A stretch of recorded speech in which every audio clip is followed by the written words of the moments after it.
अस्सलामुअलैकुम and welcome back to my YouTube channel. हमने start की हुई है थॉमस कैलकुलस 11th एडिशन की एक्सरसाइज सीरीज़। इसका एक्सरसाइज 1.4 और इसका क्वेश्चन नंबर 7 हमने स्टार्ट किया है, जिसमें हमें इंक्रीजिंग फैक्टर और डिक्रीजिंग फैक्टर बताना है ग्राफ को देखकर। ठीक है, उससे पहले हमने बताना है कि हमारे पास वो किस सिमेट्री पर लाई कर गया। आइदर वो एक्स एक्सिस पे है, आइदर वो वाई एक्सिस पे है, या वो ओरिजिन पे है, या कोई सिमेट्री ही नहीं है उसके अंदर।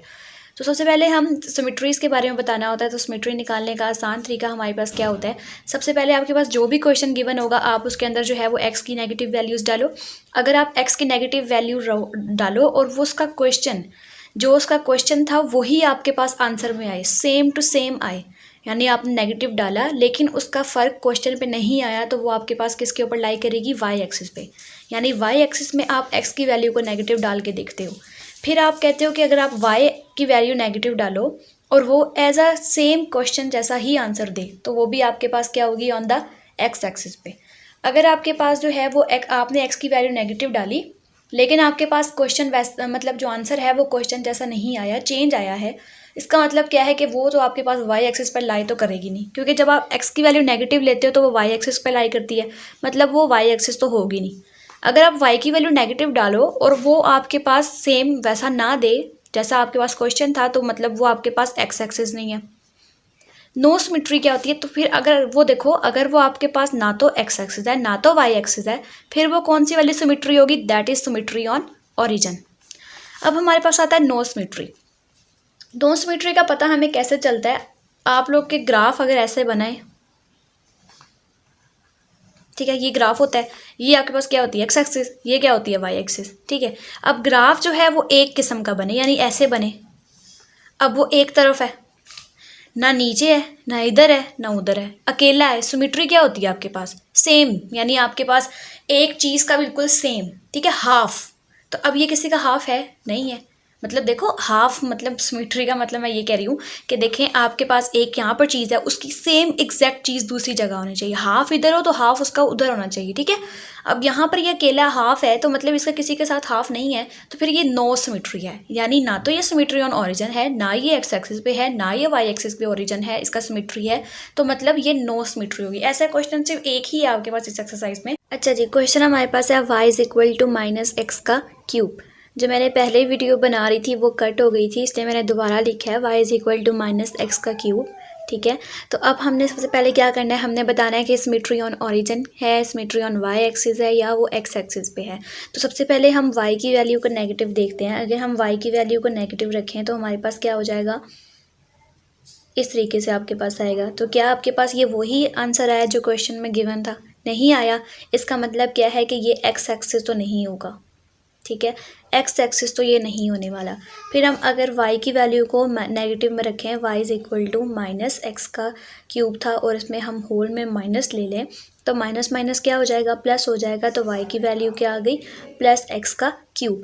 अब क्या ये क्वेश्चन जैसा है, नहीं है, क्योंकि इसमें तो इसके साथ नेगेटिव था, वो तो नेगेटिव के साथ प्लस में कन्वर्ट हो गया, तो मतलब ये आपके पास वाई एक्सिस में भी लाई नहीं करेगा। जब ये एक्स एक्सिस भी नहीं है, वाई एक्सिस पे नहीं है, तो तीसरा ऑप्शन क्या होता है कि ये सिमेट्री ऑन ओरिजिन है। ठीक है, सिमेट्री ऑन ओरिजिन है। अब हमें यहाँ पर ग्राफ भी ड्रॉ करना है इसका। पहले तो हमने ये पॉइंट बना लिया कि हमारे पास ये सिमेट्री ऑन ओरिजिन है। दूसरे पॉइंट में हमें ये बताना होता है कि हमें एक ग्राफ ड्रॉ करना होता है। अब ग्राफ हम कैसे ड्रॉ करेंगे कि हमारे पास कुछ पॉइंट्स होने चाहिए। यहाँ पर कहीं पे पॉइंट्स गिवन नहीं है, तो पॉइंट्स हम कैसे बनाते हैं कि आप पहले एक दफ़ा x की वैल्यू को 0 डालते हैं, y की वैल्यू आ जाती है, फिर x की वैल्यू को नेगेटिव में डालते हैं, y की वैल्यू आएगी, फिर x की वैल्यू को पॉजिटिव पुट करते हैं तो आपके पास y की वैल्यू आ जाती है। तो आपने पहले x की वैल्यू को 0 रखना है, फिर y की वैल्यू आएगी, फिर नेगेटिव, फिर y की वैल्यू, फिर पॉजिटिव, फिर y की वैल्यू। तो इस तरह पॉइंट जो है वो मेरे पास कौन कौन से बने हैं, एक मेरे पास आया है 0 और 0, यानी जब आपने x की वैल्यू को 0 डाला y की वैल्यू 0 आई। फिर अगर आप लोगों ने x की वैल्यू को -1 डाला तो y की वैल्यू क्या आई, +1। इसी तरीके से जब आपने -2 डाला, यानी एक्स की वैल्यू आपने -2 पुट की, तो y की वैल्यू आपके पास क्या आई, 8। ठीक है, इसी तरीके से अगर आप लोगों ने क्या किया है कि पुट वैल्यू डाली है इसकी 2, तो आपके पास y एक्सिस में इसकी वैल्यू क्या आई है, -8। अब हम पॉइंट्स को देखते हुए ग्राफ कैसे बनाएंगे। सबसे पहला हमारे पास जो पॉइंट है वो 0 और 0 का था, मैंने इस पर रेड डॉट लगा दिया है। दूसरा हमारे पास था -1 और 1 का, तो हमारे पास इसका पॉइंट कहाँ पर आएगा, इधर। फिर दूसरा है -2 और 8। आपके पास यहाँ पर -2 ये है और 8 कहीं ऊपर जाके बनेगा, तो इसको यहाँ पर ड्रॉ कर लेते हैं। दूसरा हमारे पास है कि अगर हमने 2 वैल्यू पुट की है तो हमारे पास क्या है, ये 8, ये भी आपके पास कहीं यहीं जाके बनेगा। तो मतलब आपके पास जो ग्राफ बना है वो किस फॉर्म में बना है, इस फॉर्म में बना है, ठीक है। तो अब हमने इसका इंक्रीजिंग और डिक्रीजिंग फैक्टर बताना है। तो इंक्रीजिंग और डिक्रीजिंग फैक्टर बताने का आसान तरीका आप लोग को जो मैं बताने वाली हूँ उसको गौर से जो है वो समझ लेना एक दफ़ा, ठीक है। अब देखें यहाँ पर आपके पास क्या होती है, -∞, ये क्या होता है 0, और ये क्या होता है +∞, ठीक है। अच्छा जी, तो अब देखें नंबर लाइन अगर मैं ड्रॉ करती हूँ तो मेरे पास यहाँ पर 0 होता है दरमियान में, इधर होता है +∞, इधर क्या होता है -∞। तो आप हमेशा -∞ से 0 की तरफ जाते हैं ना, हम इसका हाफ कर लेते हैं, इन दोनों का हाफ कर लिया, यानी -∞ से 0 तक और 0 से फिर +∞ तक। तो जब हम -∞ से 0 की तरफ जाते हैं तो हम इस डायरेक्शन में जाते हैं, पहले हम -∞ को देखते हैं फिर हम 0 की तरफ जाते हैं। लेकिन जब हम 0 से ऑनवर्ड जाते हैं +∞ से, तो हम पहले 0 को देखते हैं और फिर +∞ को देखते हैं, सही है। तो अब हम यहाँ पर इसको देखते हैं, अब -∞ ये है, ठीक है, और ये 0 है, तो हम -∞ से 0 की तरफ जाएंगे। अब -∞ पहले आपके पास ज़्यादा थी, फिर आहिस्ता आहिस्ता आहिस्ता आहिस्ता 0 की तरफ आते हुए क्या हो रही है, कम हो रही है, ठीक है, कम हो रही है ना। ये पहले मतलब और ग्राफ अगर ड्रॉ हम करते पॉइंट्स लेते तो यहाँ तक कहीं ग्राफ आना था, तो मतलब ये आपके पास आहिस्ता आहिस्ता क्या हो रही है, 0 की तरफ आते हुए, -∞ 0 की तरफ आते हुए इसकी डायरेक्शन जो है वो नीचे की तरफ आ रही है, तो मतलब ये क्या हो रहा है, डिक्रीज़ कर रहा है। फिर हम दूसरी तरफ देखते हैं, अब हम ये तो हो गया कि -∞ से 0 की तरफ, अब 0 से +∞ को देखना है, तो हमें यहाँ पर देखें तो 0 से +∞ की तरफ जाते हुए पहले वैल्यूज़ कम थी, फिर आहिस्ता आहिस्ता आहिस्ता आहिस्ता आहिस्ता यहाँ इधर देखो, इधर नीचे आओ, तो हमारे पास ये इंक्रीज़ कर रहा है ना, 0 से +∞ तक इसकी वैल्यू जो है वो डाउनवर्ड जा रही है, मतलब ये इंक्रीज़ कर रहा है, इंक्रीज़ कर रहा है। ये यहाँ से यहाँ तक डिक्रीज़ कर रहा था, 0 से +∞ तक इसकी डायरेक्शन यहाँ पर अगर हम मज़ीद इसका ग्राफ बनाते तो ये और नीचे तक जाता, मतलब ये आपके पास इंक्रीज़ करता। अब इंक्रीज़ और डिक्रीज़ देखते हैं, जब हमारे पास डिक्रीज़ कर रहा है वो कहाँ से कहाँ तक कर रहा है, वो आपके पास कर रहा है -∞ से 0 तक, और जो आपके पास इंक्रीज़ कर रहा है वो आपके पास 0 से +∞ तक, तो 0 से +∞ तक आपके पास ये इंक्रीज़ कर रहा है। अब इसका नेक्स्ट पार्ट करते हैं हम, ये हमारे पास इसका सेकंड पार्ट है, that is y is equal to -1/x का स्क्वायर। सबसे पहले आपने वही पुट करना है, अगर हम यहाँ पर -y लेते हैं यानी y की वैल्यू नेगेटिव लेते हैं तो हमारे पास वही का आंसर जो है वो नहीं आने वाला, तो मतलब ये x एक्सिस तो नहीं होगा। लेकिन अगर हम लोग क्या करें कि यहाँ पर आपके पास जो है y रहेगा, अगर हम x की जगह माइनस ले लें, तो जब आप x के साथ माइनस लोगे, मैं आपको लेके दिखाती हूँ जिस तरह के मैंने कहा कि अगर मैंने y की वैल्यू तो आप डाल दी तो आपके पास आंसर तो नहीं आने वाला, मतलब ये x एक्सिस तो नहीं है। अगर हम y की वैल्यू माइनस में लें, -1/x का स्क्वायर और ये उसके साथ का नेगेटिव, तो आपके पास x स्क्वायर जो मर्ज़ी कर लो, इसने तो पॉजिटिव ही हो जाना है 1 ने, तो आपके पास पीछे क्या रह जाएगा, -1/x का square is equals to y। तो क्या ये वही नहीं आ गया जो हमारे पास क्वेश्चन में गिवन था, तो मतलब हमारे पास ये क्या है, y एक्सिस पर लाई कर रही है, तो हम कहेंगे कि ये सिमेट्री है आपके pass on the y axis, symmetry on off y axis. अब हमने इसका जो है वो ग्राफ ड्रॉ करना है, तो हम ग्राफ इसका कैसे बनाते हैं वही आपने पॉइंट्स को कंसीडर कर लेना है। जो पॉइंट्स मेरे पास आए हैं मैं उनको यहाँ पर लिख लेती हूँ। एक मेरे पास आया है 1 और -1, और एक जो है वो आ रहा है मेरे पास 2 और -1/4, और एक और आ रहा है -1 और -1, ठीक है। मैंने मतलब आपकी मर्ज़ी, आप जितने मर्ज़ी पॉइंट कंसीडर कर लो, ग्राफ तो आपके पास वैसा ही आना है, ठीक है। अब इसका ग्राफ हम बनाते हैं। अच्छा जी, अब हमें इसका ग्राफ ड्रॉ करना है। सबसे पहले जो हम देखते हैं वो क्या है कि आपके पास 1 और -1 है, ये 1 है आपके पास, यहाँ पर आपके पास -1 है। दूसरा है आपके पास 2 और -1/4, 2 और -1/4 आपके पास कहीं यहाँ करके आएगा, ठीक है। फिर उसके बाद जब आप 3 या मैंने तो यहाँ पर 1 और 2 की वैल्यूज़ डाली है ना, आप जब 3 डालोगे तो आपके पास इधर करके आएगा, फिर और छोटा और छोटा और छोटा, इस तरीके से आपके पास। और जितनी आप लोग यहाँ पर नेगेटिव में वैल्यूज़ डालोगे तो आपके पास मतलब ये ग्राफ जो है वो किस फॉर्म में आ रहा है, लाइक इन दिस फॉर्म आपके पास आएगा, ठीक है। अच्छा जी, दूसरा वाला हमारे पास है -1 और -1। -1 है और यहाँ पर आपके पास -1 एक पॉइंट यहाँ पर आ गया। फिर अगर आप -2 में और पॉइंट्स ले लेती हूँ। अच्छा जी, मैंने एक और पॉइंट ले लिया -2 और -1/x। -2 और -1/4 का मतलब क्या है कि जब मैंने x के अंदर -2 की वैल्यू को पुट किया तो मेरे पास y की वैल्यू -1/4 आई है। तो -2 ये है और -1/4 आपके पास कहीं यहाँ करके आएगा, ठीक है। ठीक है, यहाँ पर आपके पास मतलब ये ग्राफ भी आपके पास इस तरीके से बनेगा। अब इसका इंक्रीजिंग और डिक्रीजिंग हमने बताना है। सबसे पहले हम जो फर्स्ट पार्ट बताते हैं वो हम बताते हैं कि सिमेट्री ऑन ओरिजिन है कि नहीं है। सेकंड पे हम उसका ग्राफ ड्रॉ करते हैं और तीसरी चीज़ पे जो हम बताते हैं वो डिक्रीजिंग और इंक्रीजिंग बताते हैं, ठीक है। अब ये हमारे पास जो है वो -इन्फिनिटी है, ये हमारे पास यहाँ पर पॉजिटिव इन्फिनिटी है और ये हमारे पास 0 है। सबसे पहले हम -इन्फिनिटी 0 को देखते हैं। तो -इन्फिनिटी जो है और 0 की तरफ जाते हुए क्या हो रही है आपके पास यहाँ पर, तो ये -इन्फिनिटी से 0 की तरफ जाते हुए आपके पास जो है वो क्या कर रहा है, नीचे वाले डायरेक्शन में जा रहा है। इसी तरीके से अगर हम 0 से पॉजिटिव इन्फिनिटी को देखते हैं तो इसकी अपवर्ड डायरेक्शन बन रही है। तो हम ये बोल सकते हैं कि जब ये नीचे की तरफ जा रहा है इसका मतलब क्या है कि डिक्रीज़ आपके पास कहाँ से हो रहा है, -इन्फिनिटी टू 0 तक। और जो इंक्रीज़ कर रहा है वो आपके पास 0 से पॉजिटिव इन्फिनिटी की तरफ जा रहा है। तो हम क्या बोलेंगे कि आपके पास ये 0 से पॉजिटिव इन्फिनिटी तक जो है वो इंक्रीज़ कर रहा है। अच्छा जी, नेक्स्ट हमारे पास जो क्वेश्चन है वो है y is equal to -1/x। सबसे पहले हमने इसमें सिमेट्री निकाली है। तो जब हमने इसका सारी वैल्यूज़ पुट की तो हमारे पास सिमेट्री ऑन ओरिजिन आया है। सेकंड हमने इसमें ग्राफ बनाना होता है 1 और -1। एक आया है हमारे पास -1 और 1। एक आया है -2 और 1/2 और एक है 2 इंटू -1/2। ये कुछ पॉइंट्स जो हैं वो हम लोगों ने यहाँ पर वैल्यूज़ डाल के हमने पॉइंट्स निकाले हैं। अब हमें क्या करना है, इसमें ग्राफ बनाना है। अच्छा जी, सबसे पहला जो इसमें पॉइंट है वो आपके पास यहाँ पर क्या आ रहा है, वो है 1 और -1। तो 1 आपके पास ये है और -1 आपके पास ये है, पॉइंट यहाँ पर आया। फिर नेक्स्ट आपके पास जो है वो है -1 और 1।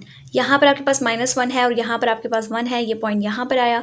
नेक्स्ट है -2 और 1/2। -2 ये है, 1/2 आपके पास किधर आता है, -1/2 का जब आप निकालते हैं, सॉरी ब्लर हो गया था, जब आप इसको इन दोनों 1 को 2 के साथ डिवाइड करोगे तो आपके पास कोई ना कोई आंसर आएगा।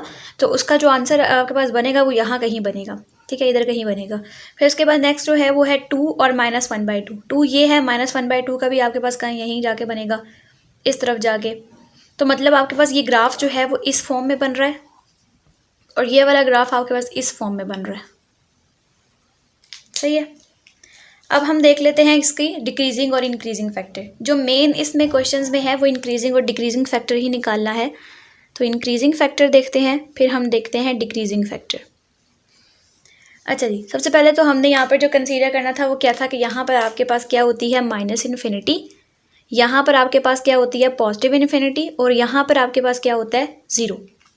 तो -इन्फिनिटी से 0 की तरफ जाते हुए अगर आप देखो तो ये -इन्फिनिटी में इधर था। हमें पता है -इन्फिनिटी 0 की तरफ डायरेक्शन इस तरफ होती है, स्ट्रेट होती है ना, 0 की तरफ जा रही होती है। तो अब हम -इन्फिनिटी 0 की तरफ देखते हैं तो 0 0 जाता जाता जाता एकदम से ऊपर चला गया। इसका मतलब क्या है, इसकी डायरेक्शन जो है वो ऐसी है। इसका मतलब क्या है कि ये इंक्रीज़ कर रहा है। तो हम इंक्रीजिंग में क्या लिख सकते हैं, इंक्रीजिंग में हम लिख सकते हैं कि -इन्फिनिटी से 0 तक तो ये इंक्रीज़ कर रहा है। फिर हम देखते हैं पॉजिटिव इन्फिनिटी को। तो 0 आपके पास यहाँ से स्टार्ट हो रहा है ना, 0 यहाँ से तो स्टार्ट नहीं हो रहा, लेकिन बेचारा नीचे से कहीं यहाँ पे ग्राफ इसका बनना स्टार्ट हुआ था। तो अब ये 0 से ऊपर जाते हुए, क्योंकि हमने कहा था फिर 0 से पॉजिटिव इन्फिनिटी की डायरेक्शन ऐसी होती है। तो अब 0 से पॉजिटिव इन्फिनिटी की तरफ देखो तो ये भी आपके पास क्या था, आपके पास इंक्रीज़ कर रहा है। ये भी आपके पास इंक्रीज़ कर रहा है और ये भी आपके पास इंक्रीज़ कर रहा है। तो आप यहाँ पर क्या लिखोगे, एक तो ये आपके पास हो गया, दूसरा कि आपके पास पॉजिटिव 0 से पॉजिटिव इन्फिनिटी तक भी ये इंक्रीज़ कर रहा है। या आप इस फॉर्म में लिख दो, या शॉर्टेस्ट आप लिखना चाहते हैं तो आप लिख सकते हैं कि -इन्फिनिटी से पॉजिटिव इन्फिनिटी तक ये सारा इंक्रीज़ कर रहा है, ठीक है। अच्छा जी, अब डिक्रीजिंग में देखते हैं तो डिक्रीजिंग यहाँ पर कुछ भी नहीं है, तो आप यहाँ पर लिख दो कि नाउ हेयर, यहाँ पर कोई भी डिक्रीजिंग जो है फैक्टर नहीं आ रहा। अब इसका नेक्स्ट पार्ट है वो है y is equal to 1/x का मोल्ड। तो इसमें हम जब सिमेट्री निकालेंगे तो सिमेट्री ऑन y एक्सिस आएगी। हमने यहाँ पर कुछ पॉइंट्स कंसीडर कर लिए हैं। उसके बाद अब यहाँ पर ग्राफ मैंने ड्रॉ कर लिया है। अब मैं हम यहाँ पर इंक्रीजिंग और डिक्रीजिंग फैक्टर को देखते हैं। तो अब ये आपके पास माइनस इन्फिनिटी से जीरो की तरफ जाते हुए आपके पास क्या कर रहा है, इंक्रीज़ कर रहा है, क्योंकि अपवर्ड डायरेक्शन में जा रहा है। और यहाँ पर देखें तो आपके पास यहाँ पर जीरो था और ये पॉजिटिव इन्फिनिटी है, तो ये जीरो ऊपर था, पहले ज़्यादा था और आहिस्ता आहिस्ता क्या हो गया, कम हो गया है। इसका मतलब क्या है कि आपके पास जो इंक्रीज़ कर रहा है वो माइनस इन्फिनिटी से ज़ीरो तक आपके पास इंक्रीज़ कर रहा है, और जो डिक्रीज़ कर रहा है वो आपके पास कर रहा है ज़ीरो से पॉजिटिव इन्फिनिटी तक जो है वो आपके पास ये डिक्रीज़ कर रहा है। अब नेक्स्ट जो हमारे पास क्वेश्चन है वो है y is equal to under root minus x. अब इस तरीके के जब आपके पास क्वेश्चंस आते हैं ना कि आपको सिंपल, अब आपको ये देख कर भी आप लोग इसका ग्राफ जो है वो बना सकते हैं। जब आपके पास इस तरह का क्वेश्चन हो ना, तो आपने ग्राफ कैसे बनाना है, आपका ग्राफ जो है वो इस फॉर्म में बनेगा। कैसे, अगर आप लोग y is equal to under root of x लें, simple under root of x, यहाँ पे कहीं आपको नेगेटिव दिख रहा है, नहीं दिख रहा, उसका ग्राफ बनता है आपके पास ये वाला ग्राफ बनता है। अगर आपके पास y is equal to under root of x हो, अगर आपके पास नेगेटिव तो हो लेकिन वो ब्रैकेट के बाहर हो, तो आपके पास ग्राफ जो है वो फिर इस तरह बनेगा, इसके नीचे बनेगा। ठीक है, ऊपर तब बनेगा जब सिंपल पॉजिटिव होगा। नेगेटिव यहाँ ये वाला कब बनेगा, जब आपके पास अंडर रूट के बाहर नेगेटिव होगा। अगर आपके पास अंडर रूट के अंदर, यानी ये देखो ये अंडर रूट के अंदर नेगेटिव का साइन है, तो आपके पास ग्राफ जो बनेगा वो इसके पॉजिटिव के, ये पॉजिटिव के बिल्कुल ऑपोजिट पे बनेगा। सही है, तो आपने बस इस क्वेश्चन को ध्यान में रखना है और आपने यहाँ पर ग्राफ जो है वो प्लॉट कर देना है। ठीक है, अब हम देखते हैं कि इसमें सिमेट्री दिख रही है कहीं पे आपको, सिर्फ एक यहाँ पर ग्राफ आया है, इसका सेकंड पार्ट तो कहीं पे सिमेट्री है ही नहीं, तो हम कहेंगे इसमें सिमेट्री जो है वो लाई नहीं करती है, मतलब इसके अंदर सिमेट्री नहीं है। ठीक है, तो हमने इसके पॉइंट्स लिए बगैर ही हमने इसका ग्राफ बना लिया। पॉइंट्स जब आप लेते हैं ना, तो मैंने आपको पहले ही बताया था वो अपने पेंसिल वर्क से लेना है। सिर्फ यहाँ पर आपने इस क्वेश्चन में क्या क्या गिवन देना है, आपने सिमेट्री बतानी है, सेकंड में आपने ग्राफ बताना है और तीसरे में इंक्रीजिंग और डिक्रीजिंग बताना है। तो अब हम यहाँ पर इंक्रीजिंग और डिक्रीजिंग देखते हैं। तो माइनस इन्फिनिटी से ज़ीरो की तरफ ये क्या कर रहा है, आपके पास नीचे की तरफ आ रहा है। इसका मतलब क्या है कि ये डिक्रीज़ कर रहा है। तो हम बोलेंगे कि इसमें इंक्रीजिंग तो नाउ है, यानी नाउ है, यहाँ पर नहीं है। और डिक्रीजिंग में बात करें तो वो आपके पास माइनस इन्फिनिटी से ज़ीरो तक जो है वो क्या कर रहा है, डिक्रीज़ कर रहा है। इस क्वेश्चन को गौर से देखें, ये क्वेश्चन वही है जो मैंने आप लोगों को पिछला करवाया है। तो मैंने आपको पहले ही बताया था कि अगर नेगेटिव आपके पास अंडर रूट के बाहर हो, अंडर रूट के बाहर नेगेटिव हो, तो उसका ग्राफ आपके पास इधर बनता है, सिर्फ इधर बनता है। तो अब आपके पास यही वाला क्वेश्चन है कि अंडर रूट जो है वो आपके पास जो माइनस है वो अंडर रूट के बाहर है, तो ग्राफ इसका कैसे बनेगा, जो ग्राफ इसका बनेगा वो हमारे पास इस डायरेक्शन में बनेगा। ठीक है, अच्छा जी, ये आपके पास माइनस इन्फिनिटी होता है, ये ज़ीरो होता है, और ये आपके पास क्या होता है, पॉजिटिव इन्फिनिटी। अच्छा जी, अब हम सिमेट्री बताते हैं। तो आपको कहीं पे सिमेट्री दिख रही है, इसका तो हाफ कहीं पर है ही नहीं, तो ये आपके पास सिमेट्री जो है वो नहीं है। ठीक है, अब हम बात करते हैं इनके इंक्रीजिंग और डिक्रीजिंग की। तो माइनस इन्फिनिटी से ज़ीरो तक हमारे पास कुछ है ही नहीं। अब फिर ज़ीरो से पॉजिटिव इन्फिनिटी को देखते हैं, तो आपके पास ये डाउनवर्ड डायरेक्शन में जा रहा है। मतलब अगर ये अपवर्ड डायरेक्शन में जाता तो हम कहते हैं कि ये आपके पास क्या कर रहा था, इंक्रीज़ कर रहा था। लेकिन अब ये ज़ीरो से पॉजिटिव इन्फिनिटी की तरफ जा रहा है, तो हम कहेंगे कि इसकी डायरेक्शन ज़ीरो से क्या है, पॉजिटिव इन्फिनिटी की तरफ है। तो हमारे पास ये क्या कर रहा है, डिक्रीज़ कर रहा है। तो डिक्रीज़ आपके पास कर रहा है ज़ीरो से पॉजिटिव इन्फिनिटी की तरफ, और इंक्रीज़ यहाँ पर कुछ भी नहीं कर रहा, तो हम कहेंगे कि सिंपल ये नो है। अच्छा जी, अब हमारे पास जो नेक्स्ट क्वेश्चन है वो है y is equal to x का क्यूब माइनस 8। हमने इस, अच्छा, मेरा मेन फोकस जो है वो यहाँ पर इंक्रीजिंग और डिक्रीजिंग फैक्टर बताने में है, क्योंकि इसका मेन जो क्वेश्चन आप लोगों ने आंसर देना है वो इंक्रीजिंग और डिक्रीजिंग का ही देना है। तो इंक्रीजिंग और डिक्रीजिंग देखते हैं। तो यहाँ पर माइनस इन्फिनिटी से ज़ीरो की तरफ अगर हम जाएँ, तो हम क्या कह रहे हैं कि माइनस इन्फिनिटी में ज़्यादा था, यहाँ तक ग्राफ बनेगा ना आपका। और फिर क्योंकि हम डायरेक्शंस को देखते हैं, माइनस इन्फिनिटी और ज़ीरो की तरफ जाते हुए डायरेक्शन आपके पास माइनस इन्फिनिटी से स्टार्ट होती है। तो माइनस इन्फिनिटी को देखते हैं ज़ीरो की तरफ जाते हुए, तो ये अपवर्ड डायरेक्शन में जा रहा है इस तरह। ठीक है, तो मतलब ये तो आपके पास क्या कर रहा है, इंक्रीज़। फिर हम देखते हैं ज़ीरो से पॉजिटिव। तो ज़ीरो से पॉजिटिव भी आपके पास डायरेक्शन कहाँ से होती है, ज़ीरो से पॉजिटिव की तरफ। तो आप पहले ज़ीरो को देखते हो, तो ज़ीरो आपके पास पहले कम था और फिर आहिस्ता आहिस्ता क्या होता जा रहा है, ज़्यादा होता जा रहा है ना। तो हम कहेंगे कि हमारे पास ये भी इंक्रीज़ कर रहा है, तो हम बोलेंगे कि माइनस इन्फिनिटी से 0 तक और 0 से फिर पॉजिटिव इन्फिनिटी तक ये पूरा ओवरऑल इंक्रीज़ कर रहा है। तो मैं पहले ही बताया था कि हम इसको डायरेक्ट भी लिख सकते हैं कि ये आपके पास थ्रू आउट जो है वो क्या कर रहा है, इंक्रीज़ कर रहा है, और इसके अंदर डिक्रीज़ कुछ भी नहीं हो रहा, तो आप लिख दोगे कि नो, यहाँ पर कुछ भी डिक्रीज़ जो है वो नहीं हो रहा। आज की वीडियो यहीं तक थी। वीडियो अच्छी लगे तो वीडियो को लाइक करना, चैनल को सब्सक्राइब करना। मिलते हैं नेक्स्ट वीडियो में। अल्लाह हाफिज़।